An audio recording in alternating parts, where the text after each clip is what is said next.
बिस्मिल्लाहिर्रहमानिर्रहीम। तमाम नाजरीन को एजाज बाबू खान का अस्सलाम वालेकुम।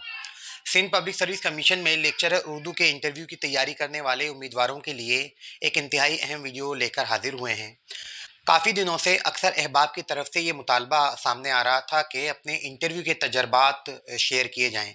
तो आज मैं अपने सिंध पब्लिक सर्विस कमीशन के होने वाले इंटरव्यू के तजर्बात और मुशाहिदात लेकर आपकी खिदमत में हाजिर हुआ हूँ।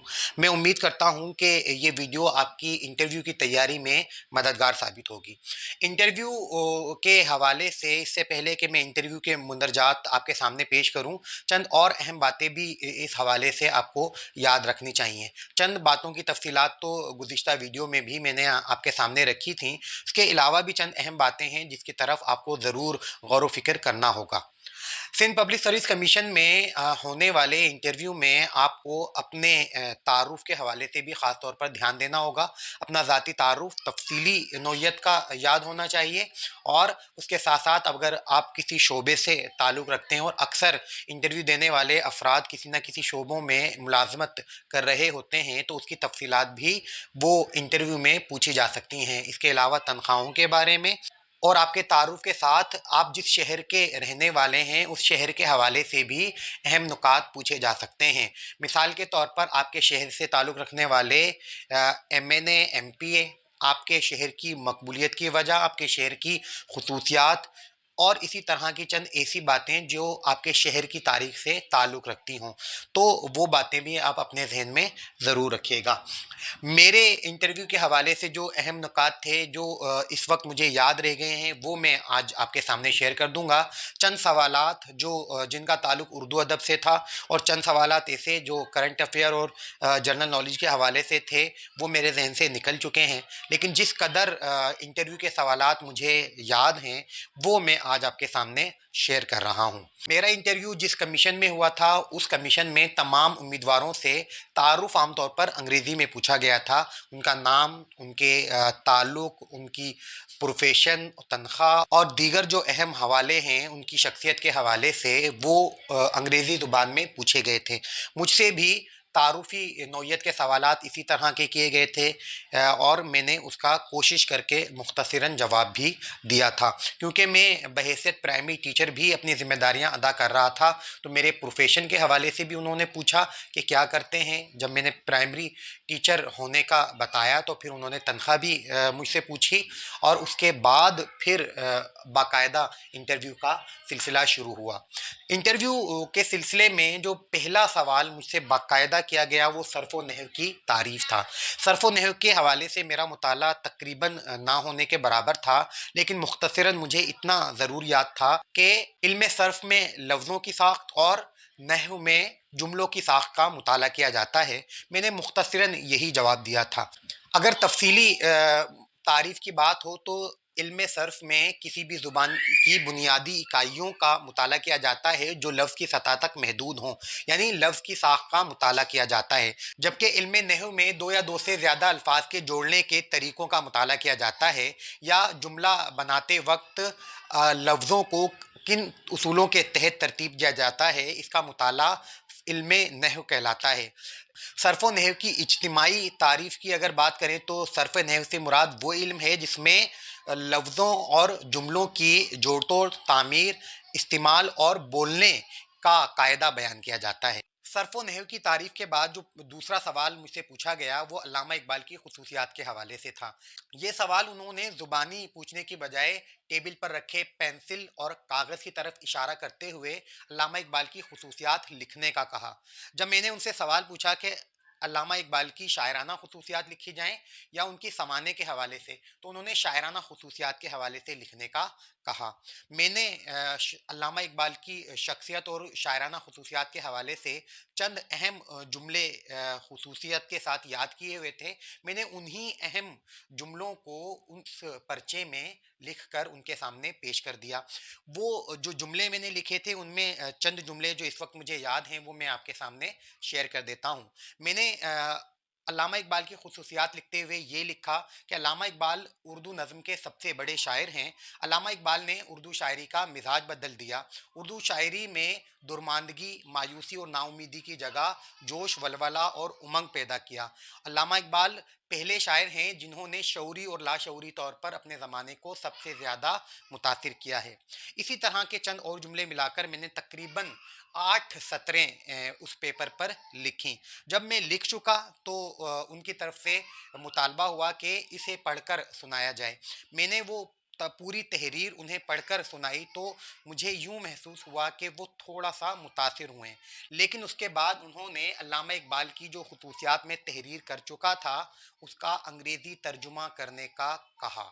ये सुनकर मैं बहुत परेशान हुआ, क्योंकि जिस तरह की खसूसियात में बयान कर चुका था उसकी बासानी अंग्रेज़ी तर्जुमा करना इंतहाई मुश्किल था। बहरहाल मैंने अपने तौर पर उस 8 सत्रों का 4 या 5 सत्रों में ही मुख्तसरन तर्जुमा किया।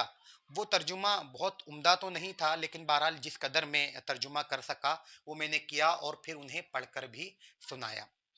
उसके बाद फिर सवालों का सिलसिला शुरू हुआ और उन्होंने अफ़साने की तारीफ़ मुझसे पूछी। अफ़साने की तारीफ़ बताने के बाद उन्होंने अफ़साना कहाँ से उर्दू में आया है उसका हवाले से सवाल पूछा, जो मैंने उन्हें बताया कि अंग्रेज़ी ज़ुबान से अफ़साना उर्दू में आया है। उसके बाद अगला सवाल हज़रत मोहानी के रिसाले के हवाले से था कि हज़रत मोहानी ने कौन सा रिसाला कहाँ से जारी किया। तो मैंने उसका जवाब उर्दू मौला रिसाला उन्होंने अलीगढ़ से 1903 में जारी किया था। ये तफसीलात बताने के बाद उन्होंने हज़रत मोहानी की एक और तसनीफ़ के बारे में पूछा जो उन्होंने जेल में लिखी थी। ये तसनीफ़ भी मुझे याद थी, निकाते सुखन के नाम से, तो वो भी जवाब मैंने उन्हें दे दिया।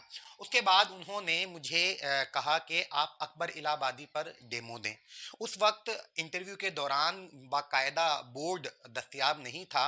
मैं खड़े होकर अकबर इलाहाबादी के हवाले से उनकी पहले तारुफ या सवाने के हवाले से जब गुफ्तगू करना शुरू की तो उन्होंने मुझे फ़ौरन रोक कर उनकी शायराना खसूसियात पर बात करने का कहा।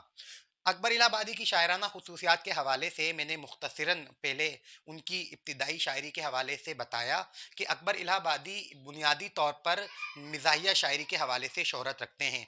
लेकिन अकबर इलाहाबादी ने अपनी गज़ल गोई का आगाज़ संजीदा शायरी से किया था, लेकिन उन्हें मकबूलियत मिजाहिया शायरी या अपनी गज़लों में या अपनी शायरी में अंग्रेज़ी अल्फाज के इस्तेमाल के बाद नसीब हुई। अकबर इलाहाबादी की शायरी के मौज़ूआत जिनमें मगरबी तहज़ीब की अंधी तकलीद करना, सर सैयद की जदीद तालीम की तहरीक, ख़वातीन की बेपर्दगी और इसी तरह दीगर मौज़ूआत की तफसीलात बयान करते हुए मैंने बेपर्दगी के हवाले से अकबर इलाहाबादी का वो कता भी सुनाया, जिसमें उन्होंने लिखा है कि बेपर्दा नज़र आई कल जो चंद बीबियाँ, अकबर ज़मी में गैरत कौमी से गड़ गया, पूछा जो उनसे आपका पर्दा वो क्या हुआ, कहने लगी कि अक्ल पे मर्दों की पड़ गया। ये कथा मुकम्मल होते ही उन्होंने मुझे फ़ौरन बैठने का कह दिया। यूं तकरीबन ये डेमो मेरा लगभग 2 मिनट के अंदर अंदर ख़त्म हो गया।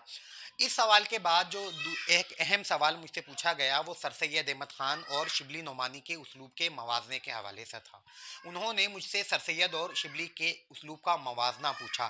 सर सैयद अहमद ख़ान और शिबली नोमानी के उसलूब के हवाले से मैंने उन्हें चंद अहम खसूसियात जो सर सैयद अहमद ख़ान के उसलूब से ताल्लुक़ रखती हैं और चंद खसूसियात जो शिबली नोमानी की के उसलूब से ताल्लुक़ रखती हैं उन्हें बयान की। सर सैयद की खसूसियात बयान करते हुए मैंने ये बताया कि सर सैयद अहमद ख़ान ने बुनियादी तौर पर अपनी तहरीरों में इस्लाह कौम को अहमियत दी है और मकसदियत को अहमियत दी है, और उन्होंने अपनी तहरीर में ज़ुबान बयान की खूबियों को शामिल करने की बजाय मकसदियत को अव्वलियत दी है, और उनके तहरीरों में मवाद की बजाय मानी और मफाहिम ज़्यादा अहमियत रखते हैं। इसी तरह शिबली नोमानी के उसलूब के हवाले से जो तहफ़े नसर में डॉक्टर सैयद अब्दुल्ला ने शिबली नोमानी की उसलूब की खसूसियात बयान की हैं वो मैंने उनके सामने पेश की कि शिबली नोमानी के उसलूब को शायराना उसलूब बयान कहा जा सकता है। शिबली नोमानी की उसलूब में शायराना वसाइल का इस्तेमाल ज़्यादा है, उन्होंने तशबीहात और इस्तिआरात का इस्तेमाल ज़्यादा किया है। इसके अलावा उनके तहरीरों में आलिमाना आन बान पाई जाती है और जोश बयान बहुत है, और उनकी तहरीरों को पढ़कर कारी के जज्बात में हिजान पैदा हो जाता है। इन तमाम खसूसियात का जायज़ा लेने के बाद मेरा उर्दू के हवाले से जो अहम सवाल थे यहाँ पर ख़त्म हो गए। इसी सवालात के साथ साथ दरमियान में चंद जनरल नॉलेज, इस्लामियात और करंट अफेयर के हवाले से सवालात पूछे गए। जनरल नॉलेज के हवाले से या इस्लामियात के हवाले से जो सवालात मुझे से पूछे गए थे और जो सवालात मुझे याद रह गए हैं वो मैं आपके सामने वो भी पेश कर देता हूँ। इस्लामियात के हवाले से पहला सवाल मुझसे ग़ज़वा बदर के बारे में पूछा गया कि ग़ज़वा बदर किस सन में हुआ था, तो उसका जवाब 2 हिजरी मैंने दिया। उसके बाद ग़ज़वा अहद का सवाल पूछा गया कि ग़ज़वा अहद कब हुआ, ग़ज़वा अहद का जवाब मैंने 3 हिजरी दिया। उसके बाद उन्होंने ग़ज़वा अहद की वजह पूछी कि ये ग़ज़वा अहद क्यों हुआ था, जिसका जवाब मैंने ये दिया कि ग़ज़वा बदर में शिकस्त का बदला लेने के लिए कुफ़ार मक्का ने ग़ज़वा अहद में दोबारा जंग के लिए जमा हुए और मुसलमानों से जंग की। उसके बाद जो अगला सवाल उन्होंने मुझसे पूछा वो हज़रत अली करमुल्ला वजह के हवाले से था कि हज़रत अली करमुल्ला वजह ने किस जंग में शिरकत नहीं की थी। इस सवाल का जवाब मुझे मालूम नहीं था। इस सवाल के जवाब के लिए मैंने उनसे माजरत कर ली कि ये सवाल का जवाब मुझे नहीं मालूम। इसके अलावा उन्होंने ये पूछा कि डॉलर किस मुल्क की करेंसी है। मैंने अमेरिका का नाम लिया तो उन्होंने पूछा इसके अलावा किस मुल्क की करेंसी है। मैंने ऑस्ट्रेलिया का नाम लिया। इसके बाद फिर उन्होंने पूछा कि इसके अलावा किस मुल्क की करेंसी है, तो फिर मैंने न्यूजीलैंड का नाम लिया और उसके बाद उन्होंने अगले सवाल की तरफ बढ़ गए। एक और सवाल जो मुकम्मल तौर पर मुझे याद नहीं है, लेकिन मुझे इतना ज़रूर याद है कि किसी अफ्रीकी मुल्क के दारुल हुकूमत का उन्होंने पूछा था। इस वक्त उस मुल्क का नाम मेरे जहन से निकल चुका है, इसलिए वो भी मैं आपके सामने तफसीली तौर पर पेश नहीं कर सकता। तो ये मेरा इंटरव्यू था जिसमें तकरीबन 12 से 14 सवाल मैं आपके सामने पेश कर चुका हूँ और जो 4 या 5 सवालात ऐसे थे, 2 या 3 सवालात जिसका ताल्लुक उर्दू अदब से था और 2 या 3 सवालात वो जो जनरल नॉलेज, करंट अफेयर और इस्लामियात के हवाले से ताल्लुक रखते हैं। लेकिन वो सवालात चूंकि मुझे याद नहीं है इसलिए ये मैं आपके सामने पेश नहीं कर सकता। मेरा इंटरव्यू का कुल दौरानिया तकरीबन 15 से 18 मिनट था। इस दौरान में कमरे में दाखिल होने से बाहर निकलने तक का वक्त भी शामिल है। हर कमीशन के इंटरव्यू में आमतौर पर चंद बुनियादी तब्दीलियां ख़ास तौर पर नज़र आती हैं। हमारे होने वाले कमीशन के इंटरव्यू में अंग्रेज़ी में तारुफ भी पूछा गया था और अंग्रेज़ी में तर्जुमा भी करवाया गया था। मुझसे अल्लामा इकबाल की खसूसियात की ट्रांसलेशन करवाई गई थी। इसी तरह बहुत से हमारे साथियों से अपने इलाके से सिंध पब्लिक सर्विस कमीशन के दफ्तर तक पहुंचने के हवाले से उर्दू में पहले लिखवाया गया और फिर उसका तर्जुमा करवाया गया। इसी तरह बाज़ साथियों से इंटरव्यू लेटर में शामिल किसी पॉइंट को पढ़ने और फिर उसका उर्दू तर्जुमा करने का कहा गया था। आज की इस वीडियो में मैंने अपने इंटरव्यू की तफसीलात आपके साथ शेयर की हैं। मैं उम्मीद करता हूं कि ये तफसीलात आपके इंटरव्यू की तैयारी में मददगार साबित होंगी। मेरी कोशिश है कि अपने चंद अहम साथियों जो जिनसे मेरा बराह रास्त रब्ता है, उनके इंटरव्यू की तफसीलात भी आपके साथ शेयर कर दी जाएँ ताकि आप इंटरव्यू की तैयारी के हवाले से तमाम पहलुओं से आगाह हो सकें। मैं उम्मीद करता हूँ कि आज की वीडियो आपको पसंद आई होगी। जल्द एक और अहम वीडियो के साथ आपकी खिदमत में ज़रूर हाजिर होंगे। उस वक्त तक के लिए अल्लाह हाफिज़।